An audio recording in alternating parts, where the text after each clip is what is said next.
حضرت ابو ہریرہ رضی اللہ تعالیٰ عنہ بیان کرتے ہیں، رسول اللہ صلی اللہ علیہ وآلہ وسلم نے فرمایا، میری امت کی عمریں 60 اور 70 سال کے درمیان ہیں، اور اس 60-70 سے تجاوز کرنے والے ان میں سے کم ہیں۔ حضرت سعد رضی اللہ تعالیٰ عنہ بیان کرتے ہیں، رسول اللہ صلی اللہ علیہ وآلہ وسلم نے فرمایا، بے شک اللہ تعالیٰ ایسے مالدار کو پسند فرماتا ہے جو پرہیزگار اور گمنام ہو۔ حضرت عبید بن خالد رضی اللہ تعالیٰ عنہ سے روایت ہے کہ نبی صلی اللہ علیہ وآلہ وسلم نے 2 آدمیوں کے درمیان بھائی چارہ قائم کیا۔ ان میں سے ایک اللہ تعالیٰ کی راہ میں شہید کر دیا گیا، پھر دوسرا اس کے تقریباً 1 ہفتے بعد فوت ہو گیا۔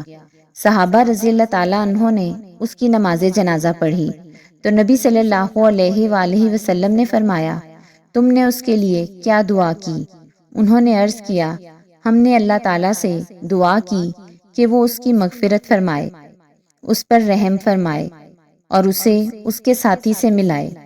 نبی صلی اللہ علیہ وآلہ وسلم نے فرمایا، اس کی وہ نمازیں جو اس نے اس کی نمازوں کے بعد پڑھیں وہ کہاں گئیں؟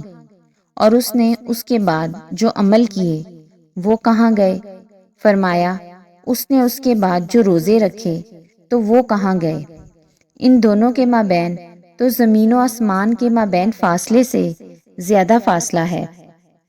حضرت انس رضی اللہ تعالیٰ عنہ سے روایت ہے کہ نبی صلی اللہ علیہ وآلہ وسلم نے فرمایا، بے شک اللہ تعالیٰ جب کسی بندے کے ساتھ بھلائی کا ارادہ کرتا ہے تو وہ اسے اطاعت والے کاموں پر لگا دیتا ہے۔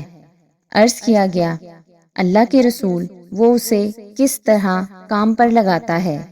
فرمایا، موت سے پہلے اسے صالحہ عمل کرنے کی توفیق عطا فرما دیتا ہے۔